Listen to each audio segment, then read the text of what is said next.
In this video, I'm going to be practicing how to draw an action pose out of the classic How to Draw Comics the Marvel Way.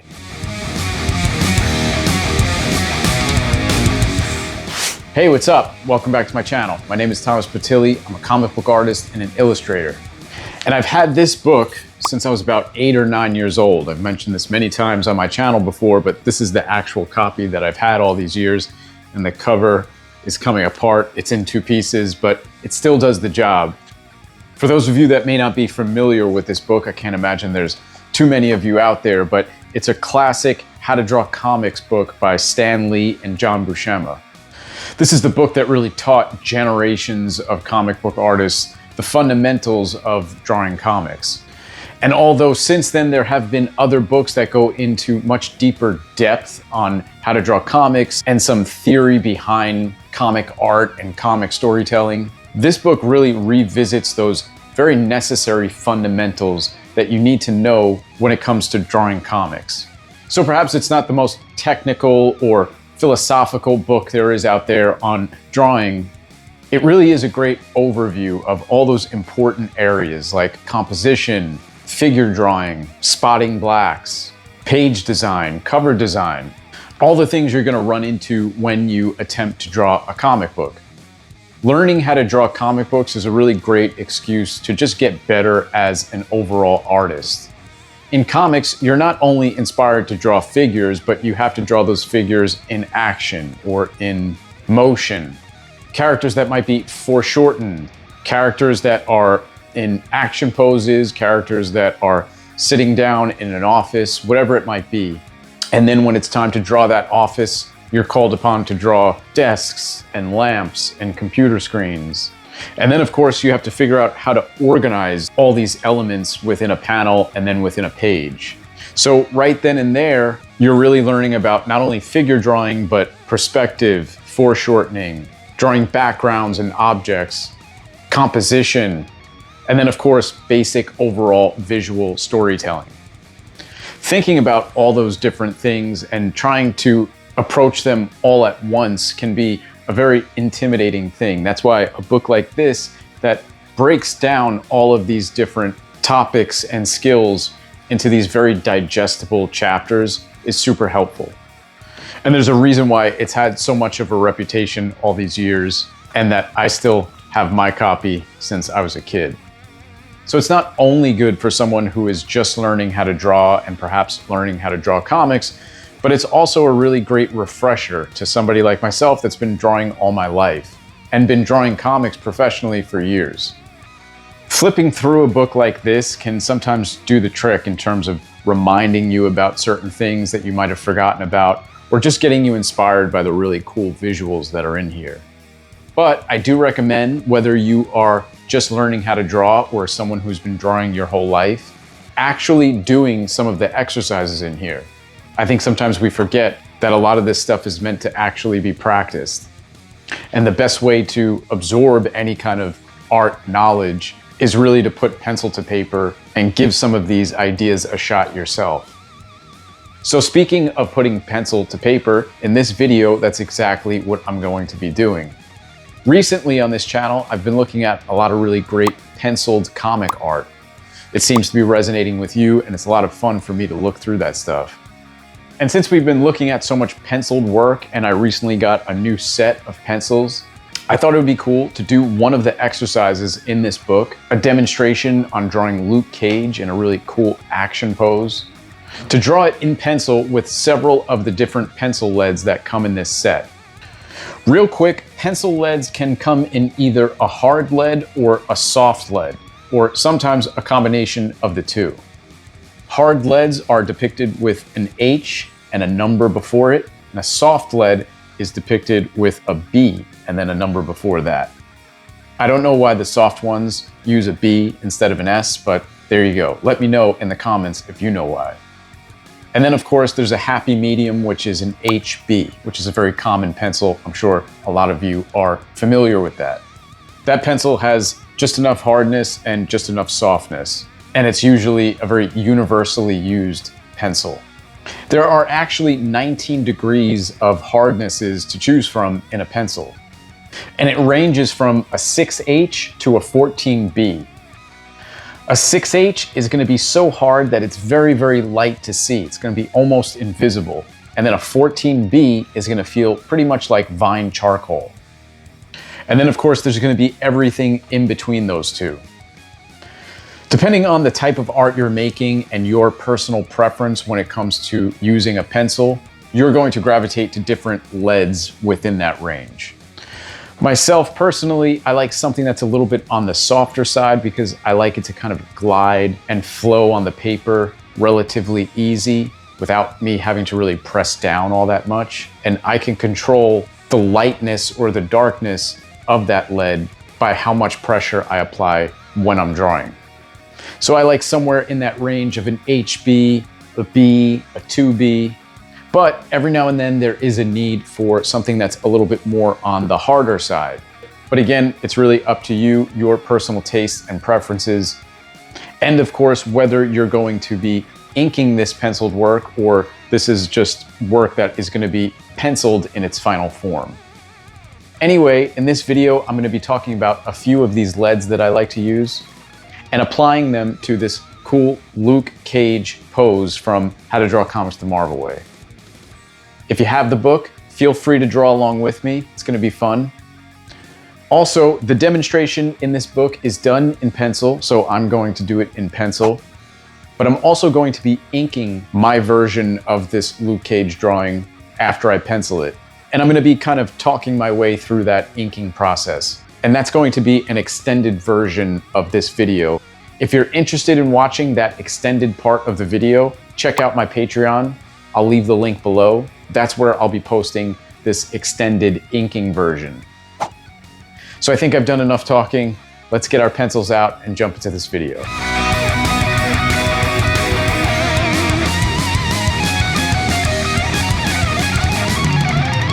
Okay, so for this first example here, John Buscema pretty much demonstrates how you want to use just basic lines and basic gesture to get the figure down from head to toe, emphasizing that basic center line. This is very important in basic gesture drawing. I talk a little bit about gesture drawing in a recent video. I'll link that somewhere over here. But it's important to go light and just flesh out the overall gesture and essence of the pose. So there's two ways of drawing lightly. You can use an actual light lead, like here, the lightest lead in this set would be a 2H. And it's gonna just give you a light line. You're gonna have to press pretty hard to get a darker line, so it will kind of control it for you in terms of lightness on the page. The other way that you can get a light line is use something like an HB or a B even, and just draw it lighter. Seems a little bit self-explanatory, but it's just the truth. You just have a lighter hand. Personally, for me, I prefer using the softer lead and just drawing lighter with it, only because the softer lead for me, something like an HB or a B or even a 2B, those softer leads for me tend to glide on the page a little bit more. They're softer, and I feel as though I can get a more gestural line with them. The harder leads, I think, are better for something that's much more noodly and mechanic when you really, really want to get into those details. But for the sake of this demonstration and for the sake of showing you the full range of this pencil set here, I'm going to start with that 2H and just lightly block in this first gesture here of Luke Cage.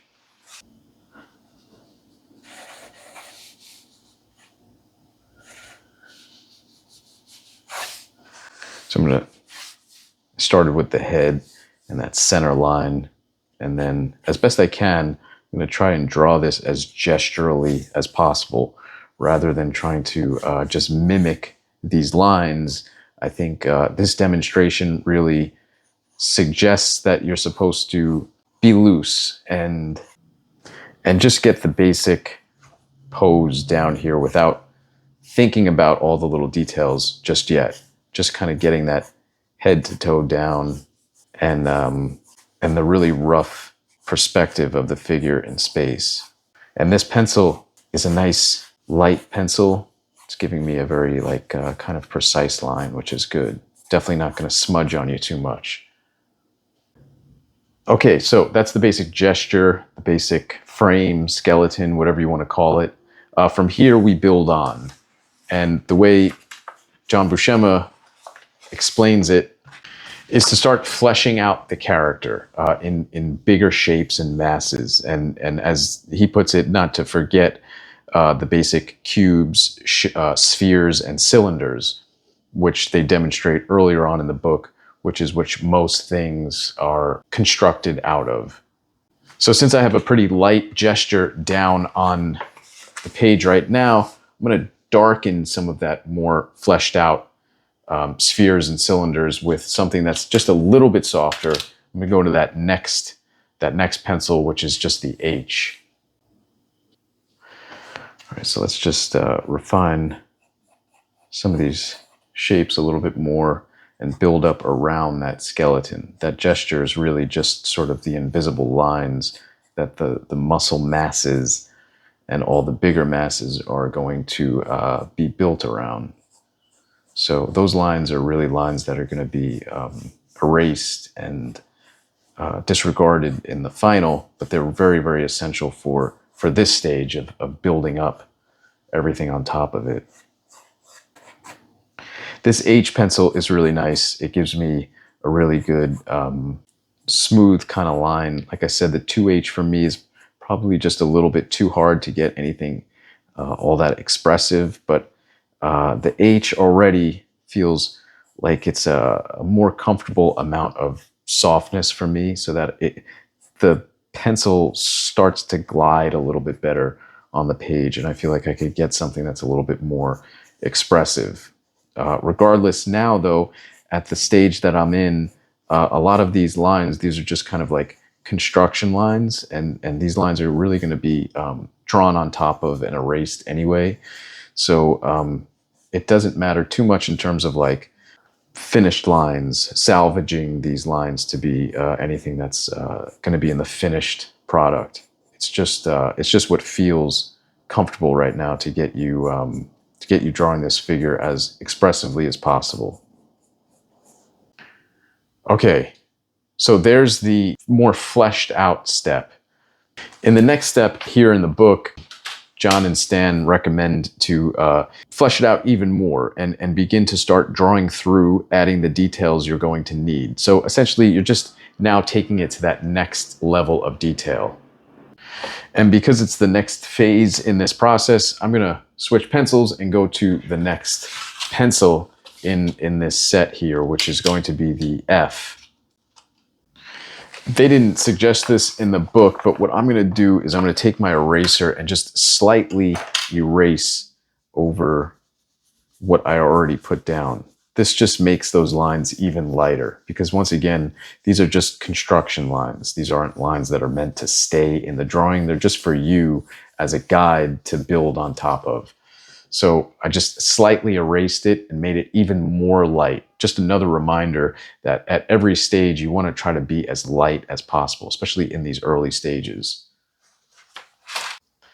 And now at this stage, what we're doing is we're thinking less about those skeletal lines and a little bit more about the outer lines that sort of rest on top of these more structural lines. So this would be more of the outlines of the muscles, even a suggestion of some of the actual costume here as well. But again, not really anything super detailed.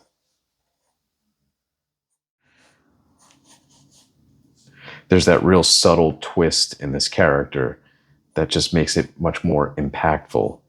I think you call that contrapposto or something like that. It's one of those fancy art terms, but it seems like it's applied a lot in comic art for dynamic poses. It's just a twist of the body. So part of the body is going one way and the other part of the body is going the other way. It's real subtle in this shot here, just where it twists right here. It's really, really nice. It adds that kind of power to the stance. Again, I'm going really light, and I'm just roughly suggesting where some of this costume goes, the same way that John Buscema suggests it in his example. But I'm not getting ahead of myself just yet. I'm thinking about this more in just bigger shapes.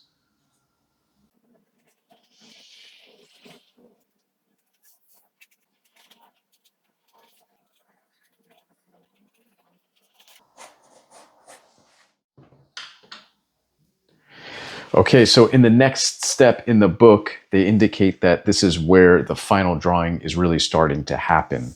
This is where you're really picking out those more final lines, and as they even say, bearing down a little harder on the pencil.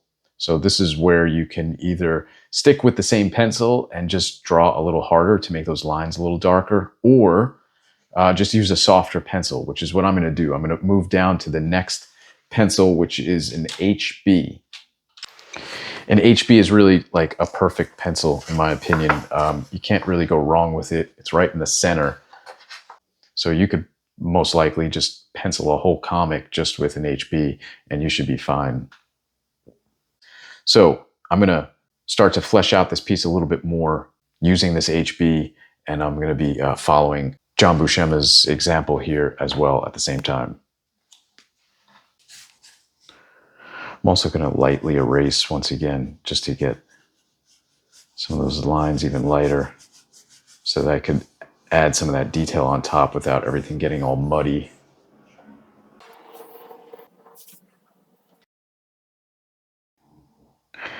He makes it look easy, Buscema does. Anytime you attempt to try and capture the simplicity that he does with facial construction seemingly done in very few lines, it always turns out to be much more harder than it looks. It brings me back to my childhood days when I used to draw from this book. It's still challenging to kind of try and match his expertise. This is the stage where you can really get into the costume here. This is also the stage that I'm kind of like self-correcting a little bit, where I feel like I might have made a leg a little short, where things need to be extended a little bit. This is the stage where I'm going to do that. Again, all of these construction lines that were put down underneath aren't meant to be there forever. They're meant to just kind of work on top of and inform you of where you are. And as I continue to look at the demonstration, the original example by John Buscema, I'm just adjusting as I go, just for a little bit more accuracy.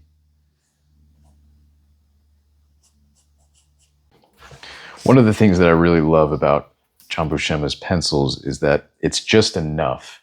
He's very much aware that his pencils are going to be inked. So at least in his day, penciling wasn't the final product.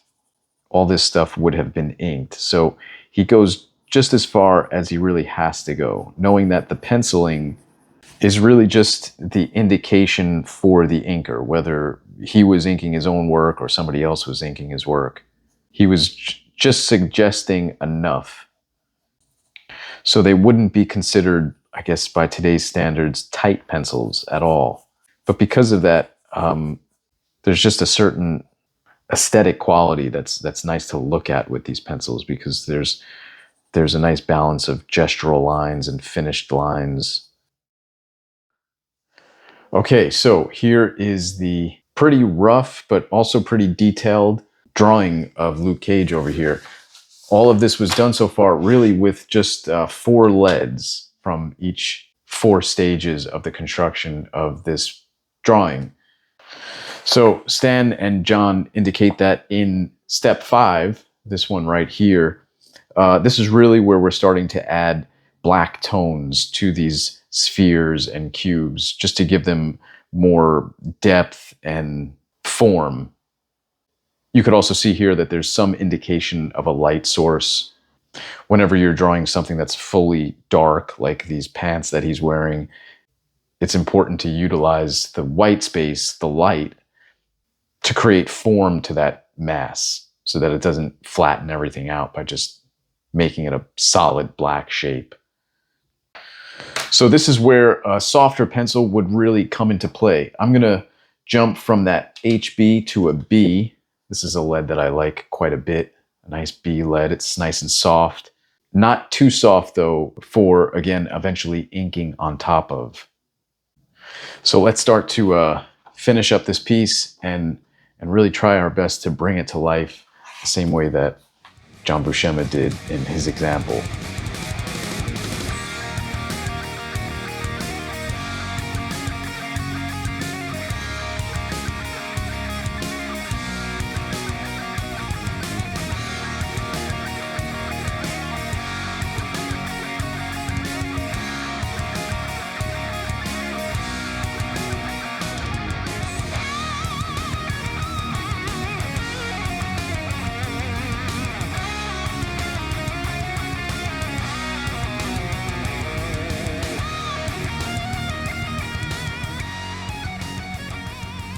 These little cast shadows here, like underneath the chin and underneath the collar, these are things that I have, over the years, I think subconsciously adopted, but in a good way.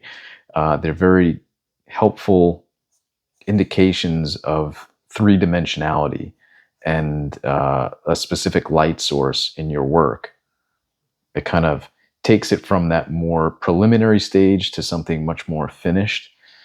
When you're drawing anything, which is to think about the little bit of shadow that certain pieces of the object, whether that object is a chair or a figure, to think about what kind of little shadows they might be casting depending on where the light is coming from.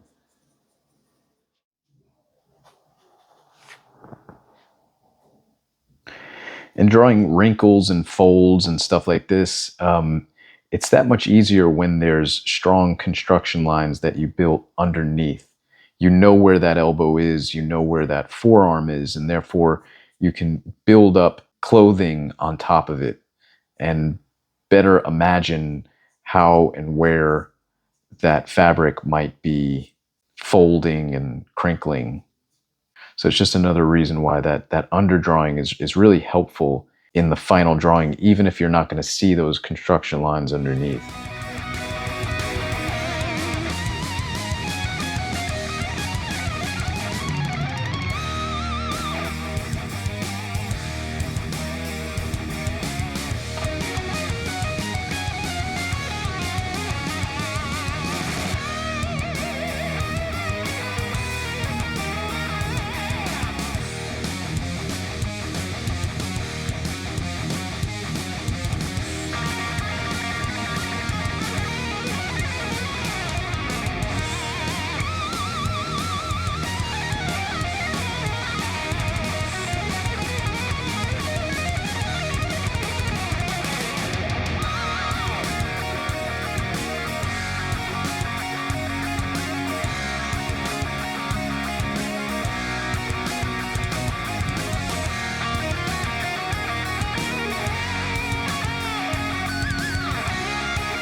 Okay, so there's my final version as it compares to the original example by John Buscema. Mine is a very humble version, that's for sure. And of course, most artists who do this a lot, including myself, we don't very stringently follow these very step-by-step ways of constructing a figure, but I think it's important to at least start with those rough gesture lines. Because if you start just with the head and you get a really nice detailed eye and the head looks all cool, but then you really don't know where the figure is going to end, you can get yourself into trouble that way by not having enough room on the page or within a panel to finish that figure. So it's just really important to think about a figure, or really anything, even just an overall composition of a drawing, going from the very general to the specific. So this was really fun. It was cool to kind of try out all these different pencils as well. We went through, let's see, 5 different pencil leads here. there's way more to go through. Like I said, the higher the number next to the B is, the much softer and therefore more like charcoal that pencil really does feel like. I will say that for the longest time, I was hesitant to use these mechanical pencils, but lately I've been really enjoying using these mechanical pencils. My whole life, I would always see comic book artists using these to draw their comics. But then from more, I guess, traditional illustrators and art advice that I would get from art school and places elsewhere, they would discourage you from using these kinds of pencils if you wanted to get nice gestural, lively lines. These are more meant for very precise lines like architecture or design. But the reason why so many comic artists like them is because you can really get a very precise, accurate kind of detail with them. They're so thin and so precise that when you're working on panels, even if you're working on a bigger page, sometimes you really need to get in there with some detail in order to carve out your drawing. And some traditional pencilers use these exclusively just because when you are a penciler and someone else is inking your work, oftentimes you want to be as clear and precise as you can with your pencils so that there's no real discrepancy for the inker to understand what's happening. So it makes sense that comic book pencilers would use these mechanical pencils. But I will say that even for, I guess, a more gestural artist like myself, somebody who doesn't like to be super tight and precise, I'm really enjoying using these mechanical pencils lately because they just feel really nice on the page.